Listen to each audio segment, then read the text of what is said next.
வணக்கம். நான் டாக்டர் கல்பனா பரணிக்குமார், குழந்தைகள் நல மருத்துவராக மெரிடியன் ஹாஸ்பிட்டலில் இருக்கேன்.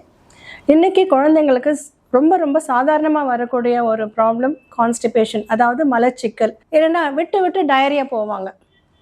அடிக்கடி டயரியா வந்துக்கிட்டே இருக்குது, லூஸ் மோஷன் வருது, தனியாக மோஷன் போகிறாங்க, வயிறு வலிக்குதுன்னாங்க. ஆனால் இவங்களுக்கு பார்த்தீங்கன்னா ஃபீவர் இருக்காது, பசி எடுக்கும், நல்லா சாப்பிடுவாங்க, எல்லாம் பண்ணுவாங்க. ஆனால் மோஷன் போயிட்டு அவங்க டாய்லெட்குள்ளே போகும்பொழுது பார்த்தீங்கன்னா தனியாக மோஷன் வரும். இவங்களுக்குமே வந்து பார்த்தீங்கன்னா பசி சில சமயத்தில் எடுக்காது, இல்லை நைட் டைம்லேயுமே வந்துட்டு உருண்டுகிட்டே இருப்பாங்க பெட்டில், வயிறு வலிக்குதுன்னு சொல்லிட்டு. இவங்களை பார்த்தீங்கன்னா ஒரு பவுல் பேட்டர்னே இருக்காது, அதாவது ஒரு அந்த டாய்லெட் ட்ரெயின் பண்ணி இருக்க மாட்டாங்க இந்த குழந்தைங்க. இவங்களுக்கு வந்துட்டு ஸ்கூலில் கான்சன்ட்ரேஷன் குறையிறது இல்லாமல் சில சமயத்தில் அவங்கள அறியாமல் வந்து மோஷன் வந்து அண்டர் பேண்ட்ஸில் லீக் ஆகக்கூடிய ஸ்டேஜ் வரும். இது பேர் constipation with faecal impaction, overflow டயரியான்னு சொல்லுவோம்.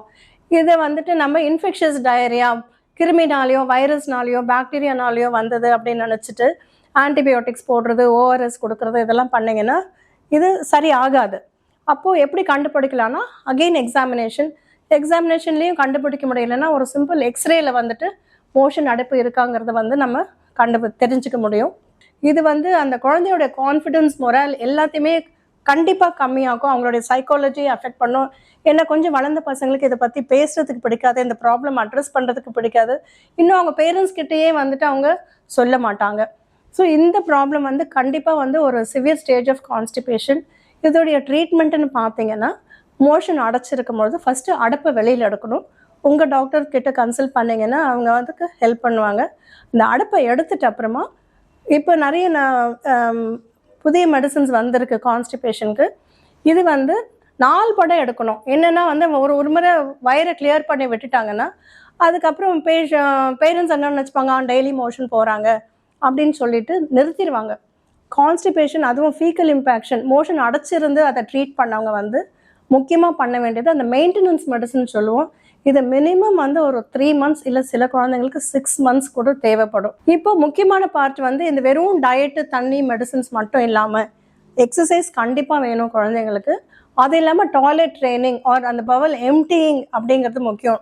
வெறும் மோஷன் போகிறது முக்கியம் கிடையாது, பவல் எம்டிங். நிறைய குழந்தைங்க பார்த்தீங்கன்னா இந்த கான்ஸ்டிபேஷன் இருக்கவங்க ஒன்று போயிட்டு 2 நிமிஷத்தில் வந்தவங்க இருப்பாங்க, இன்னொரு குரூப் வந்து ஒரு அரை மணி நேரம் உள்ளவே லாக் ஆயிடுவாங்க. என்னென்னா அவங்க ஸ்ட்ரெயின் பண்ணிக்கிட்டே இருப்பாங்க. இது ரெண்டுமே இல்லாமல் ஒரு 5 to 10 minutes வந்து இந்த குழந்தைங்கள காலையில் தூங்கி எந்திரிச்ச உடனே ஒரு பெரிய கிளாஸில் தண்ணியோ இல்லை அவங்க வழக்கமாக குடிக்கிற பால், எனி ட்ரிங்க் கொடுத்துட்டு கொஞ்சம் நேரம் வந்துட்டு அவங்கள எக்ஸசைஸ் பண்ண விடுங்க. முக்கியமாக இந்த ஸ்குவாட்ஸ் மாதிரி எக்ஸசைஸ் பண்ண விட்டிங்கன்னா அதுக்கப்புறம் டாய்லெட்டில் உட்கார வச்சிங்கன்னா அந்த குடல் நகரும், வயிற்றுக்குள்ளே ஆகாரம் போகும்போது குடல் நகரும். அதை வந்து நம்ம யூஸ் பண்ணிவிட்டு அந்த குழந்தைங்கள வந்து ஒரு 10 minutes டாய்லெட்டில் உட்கார வச்சு ஃபுல்லாக எம்டி பண்ணுறாங்களான்னு பார்த்துட்டு, வயிறு வலியெல்லாம் இல்லாமல் இருக்கான்னு பார்த்துட்டு அதுக்கப்புறம் தான் வந்துட்டு இவங்களை ஸ்கூலுக்கு அனுப்பணும். அந்த பவல் எம்டிங் இல்லாமல் ஸ்கூலுக்கு அனுப்பிச்சிங்கன்னா கண்டிப்பாக ஸ்கூலில் வந்துட்டு அவங்களுக்கு பிரச்சனை இருக்கும். லஞ்ச் பாக்ஸும் உங்களுக்கு வந்துட்டு எம்டி பண்ணாமல் திருப்பி அப்படியே கொண்டு வருவாங்க.